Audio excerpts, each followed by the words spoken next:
योगेन चित्तस्य पदेन वाचां मलं शरीरस्य च वैद्यकेन योपाकरोति प्रवरं मुनीनां पतञ्जलिं प्राञ्जलिरानतोऽस्मि।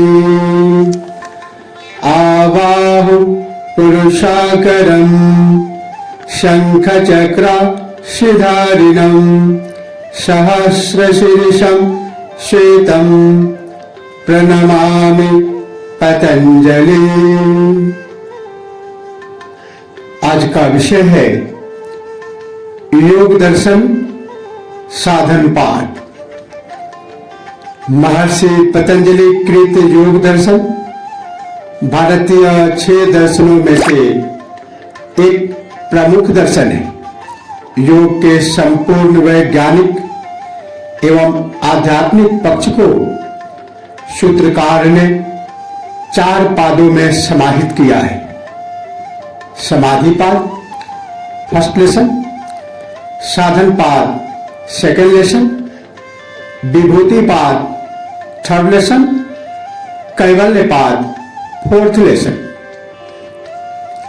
आज हम सेकंड चैप्टर साधन पाद की चर्चा करेंगे।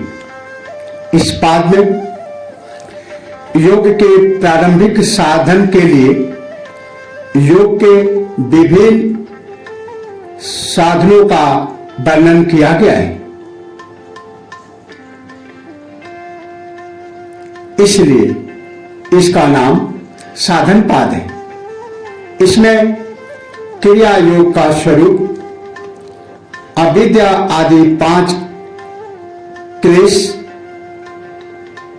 अथवा दुखों के नाश का उपाय, दृश्य और दृष्टा का स्वरूप, प्रकृति पुरुष का संयोग, अष्टांग योग के अंतर्गत यम, नियम, आसन, प्राणायाम तथा प्रत्याहार का स्वरूप आदि विषयों का वर्णन किया गया है। साधन पाद में कुल 55 सूत्र हैं। इन 55 सूत्रों का संस्कृत से हिंदी में साधारण अर्थ प्रस्तुत करना अभिष्ट है।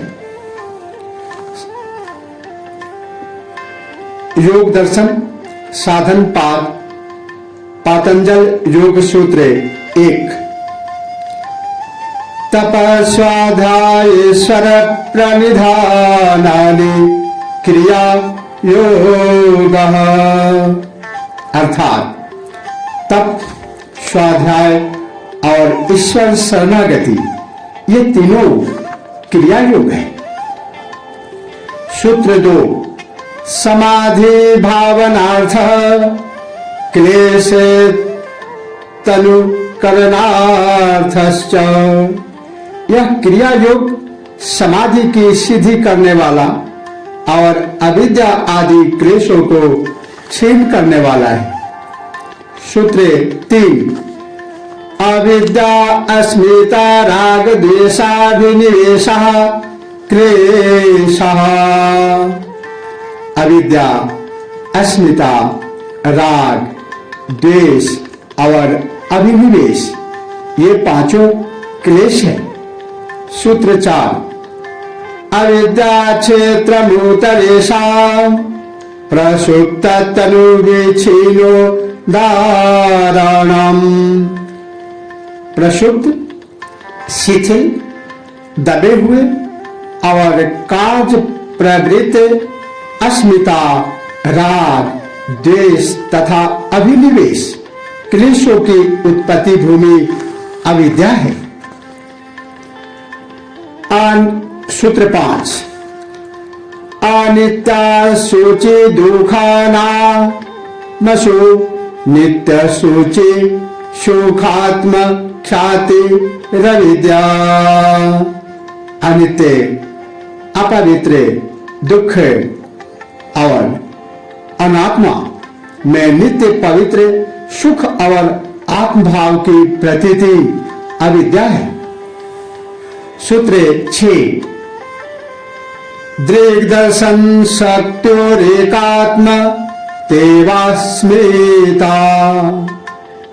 दृक् शक्ति अर्थात आत्मा और दर्शन शक्ति प्रकृति का एक सा भान होना अस्मिता है। सूत्र 7 सुखानुशय राग। सुख भोगने की इच्छा के पश्चात पुनः पुनः सुख भोगने की इच्छा राग है। दुख अनुशय द्वेष। सूत्र 8 दुख की प्रतीति के पीछे रहने वाला क्लेश द्वेष है। सूत्र 9 स्वरसे वाहि विदुषोऽपि तथा रूढ़ो अभिनिवेशः। जो परंपरागत स्वभाव से चला आ रहा है एवं जो मूढ़ों की भांति विवेकशील पुरुषों में भी विद्यमान है, वह मृत्यु का भय रूप क्लेश अभिनिवेश है। सूत्र 10 ते प्रति प्रसव हेयः सूक्ष्म। वे पूर्वोक्त पांचों क्लेश क्रिया योग से सूक्ष्म में किए जाकर चित्त को अपने कारणों में लौटा देने से नष्ट करने योग्य है। सूत्र 11 ध्यान हेयस्तद्वृत्तयः। अर्थात उन क्लेशों की स्थूल वृत्तियां ध्यान के द्वारा नष्ट करने योग्य है। सूत्र 12 क्लेश मूलः कर्माशयो दृष्टादृष्ट जन्म वेदनीयः। अर्थात वर्तमान और भावी जन्मों में भोगने योग्य कर्मों की वासनाओं कर्म संस्कारों का समुदाय का मूल क्लेश है। सूत्र 13 सति मूले तद्विपाको जात्यायुर्भोगः। मूल के विद्यमान रहने तक उसके परिणाम स्वरूप जाति अर्थात पुनर्जन्म आयु और भोग प्राप्त होते हैं। सूत्र 14 तेह्लाद परिताप फलः पुण्य पुण्य हेतुत्वा। अर्थात वे जन्म आयु और भोग हर्ष और शोक रूप फल को देने वाले होते हैं, क्योंकि उनके पुण्य कर्म और पाप कर्म दोनों ही कारण हैं। सूत्र 15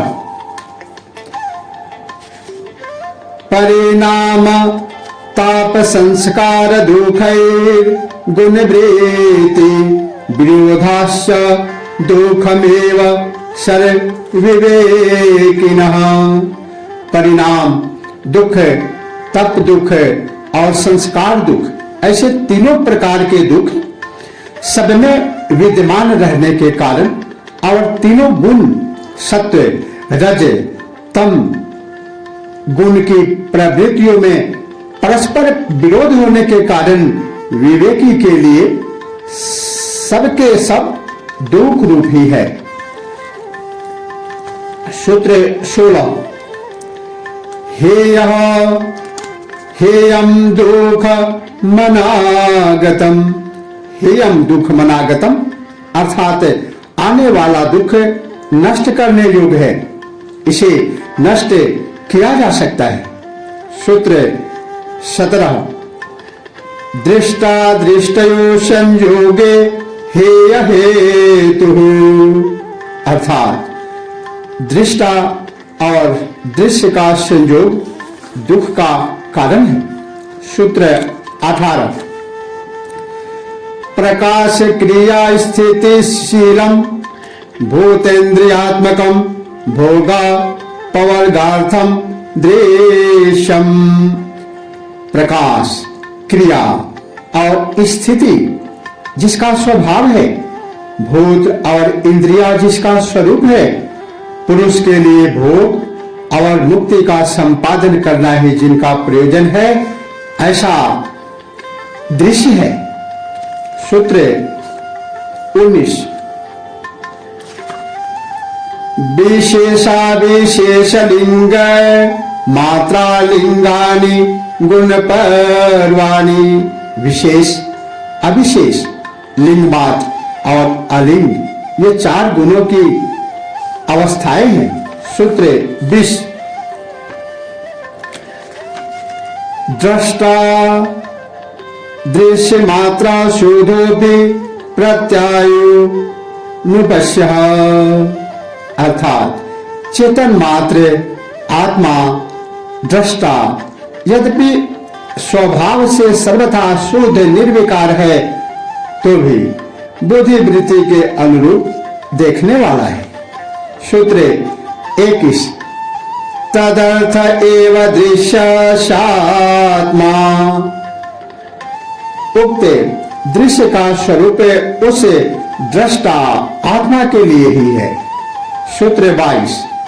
कृतार्थ प्रति नष्ट मप्य नष्टम तदन्य साधारणत्वा।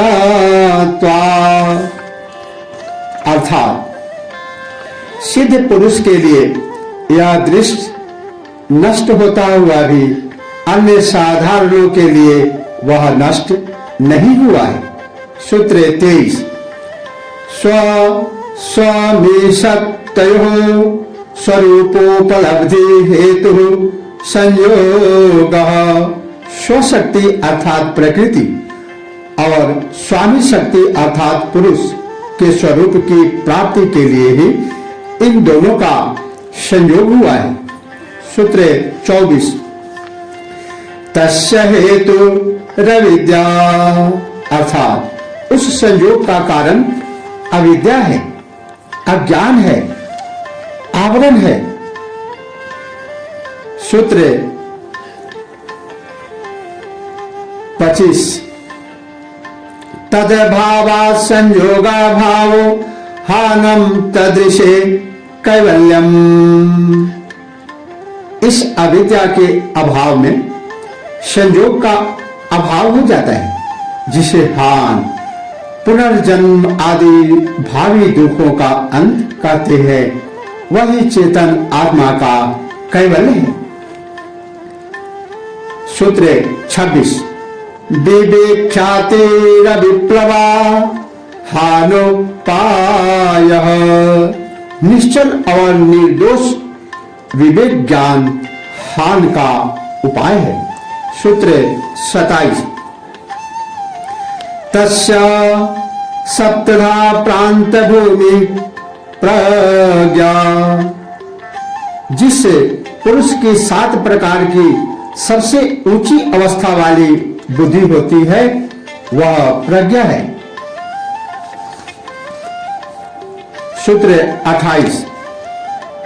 योगांग अनुष्ठानाद शोधि क्षय ज्ञान दीप्तिरा विवेक ख्याति। अर्थात योग के अंगों का अनुष्ठान करने से अशुद्धि का क्षय होकर विवेक ख्याति पर्यंत ज्ञान का प्रकाश होता है। सूत्र 29। यम नियम आसन प्राणायाम प्रत्याहार धारणा ध्यान समाधयो अष्टावंगानी। अर्थात यम नियम आसन प्राणायाम प्रत्याहार धारणा ध्यान और समाधि ये योग के 8 अंग हैं। सूत्र 30।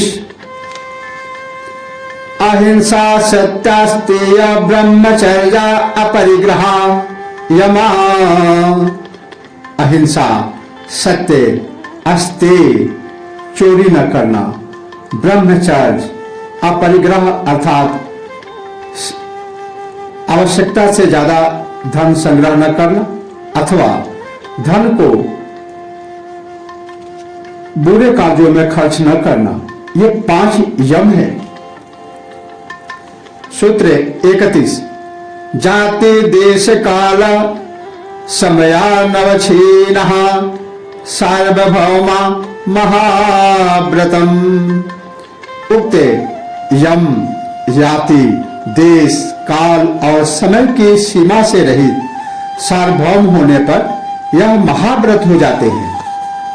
यह व्रतों में सबसे उत्तम व्रत है। सूत्र 32 शौच संतोष तपः स्वाध्याय स्वर प्राणि धानानि नियमः।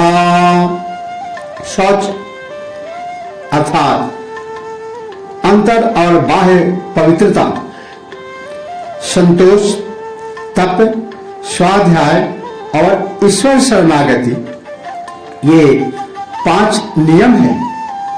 सूत्र 33 वितर्क बाधने प्रतिपक्ष भावनम। जब वितर्क अर्थात यम नियमों के विरोधी भाव इन यम नियमों के पालन में बाधा पहुंचावे, तब उनके प्रतिपक्षी विचारों का चिंतन करना चाहिए। सूत्र 34 बेतर्का हिंसादया कृतकारिता अनुमोदिता लोभ क्रोध मोह पूर्वका मृदु मध्यादि मात्रा दुख अज्ञान अनंत फला इति प्रतिपक्ष भावनम। अर्थात यम और नियमों के विरोधी हिंसा आदि भाव वितर्क कहलाते। ये 3 प्रकार के हैं। एक स्वयं किए हुए, दूसरा दूसरों से करवाए हुए और तीसरा अन्यों के किए हुए का समर्थन करना। इनके कारण लोभ, क्रोध और मोह है। इनमें भी छोटा, मध्य और अधिमात्रा में भेद वाले हैं। ये दुख और अज्ञान रूप अनंत फल देने वाले हैं। इस प्रकार विचार करना ही प्रतिपक्ष की भावना है। सूत्र 35 अहिंसा प्रतिष्ठायाम तत्सनिधौ वैर त्याग। अहिंसा की दृढ़ स्थिति हो जाने पर उस योगी के समीप सब प्राणी वैर का त्याग कर देते हैं। सूत्र 36 सत्य प्रतिष्ठायाम क्रिया फला आश्रयत्वम। सत्य की दृढ़ स्थिति हो जाने पर उस योगी में क्रियाफल के आश्रय का भाव आ जाता है। वह जो कहता है वह हो जाता है। सूत्र 37 अस्तेय प्रतिष्ठायाम सर्वरत्नोपस्थानम। चोरी के अभाव की दृढ़ स्थिति हो जाने पर अर्थात मन से चोरी करने का विचार निकल जाने पर उस योगी को सब रत्नों की प्राप्ति हो जाती है। परमात्मा उसके लिए अपना सारा खजाना खोल देता है। सूत्र 38 ब्रह्मचर्य प्रतिष्ठायाम बीज लाभ। अर्थात ब्रह्मचर्य की दृढ़ स्थिति हो जाने पर सामर्थ्य का लाभ होता है। सूत्र 39 अपरिग्रहस्थैर्ये जन्म कथांता संबोध। अपरिग्रह की स्थिति हो जाने पर पूर्व जन्म कैसे हुए थे इसका ज्ञान हो जाता है। सूत्र 40 शौचास्त्वांग जुगुप्सा परहि संसर्ग। शौच अर्थात पवित्रता के पालन से अपने अंगों से वैराग, घृणा और दूसरों से संसर्ग न करने की इच्छा होती है। सूत्र 41 सत्य शोधे सौमनस्य एकाग्र इंद्रिय जयात्म दर्शन योग्यत्वानि च। इसके सिवाय शौच से अंतःकरण की शुद्धि, मन में प्रसन्नता, चित्त की एकाग्रता, इंद्रियों का वश में होना और आत्म दर्शन की योग्यता भी होती है। सूत्र 42 संतोषादनुत्तम सुख लाभ, संतोषा अमिद अनुत्तम सुख लाभ। संतोष से उत्तम से भी उत्तम सुख की प्राप्ति होती है, अर्थात सर्वोत्कृष्ट सुख की प्राप्ति होती है।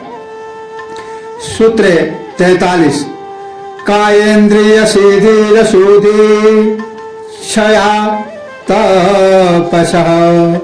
तप से अशुद्धि का नाश हो जाने पर शरीर और इंद्रियों की सिद्धि हो जाती है, ये वशवर्तनी हो जाती है।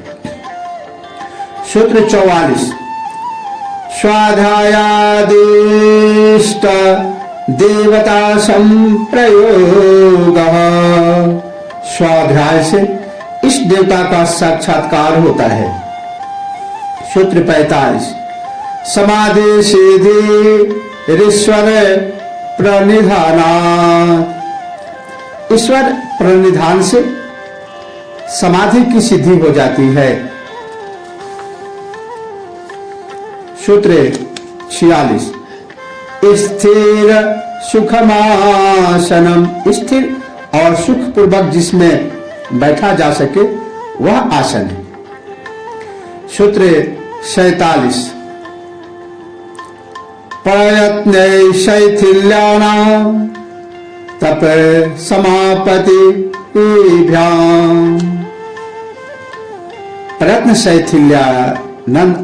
प्रयत्न शैथिल्यानंत समापति तभ्याम।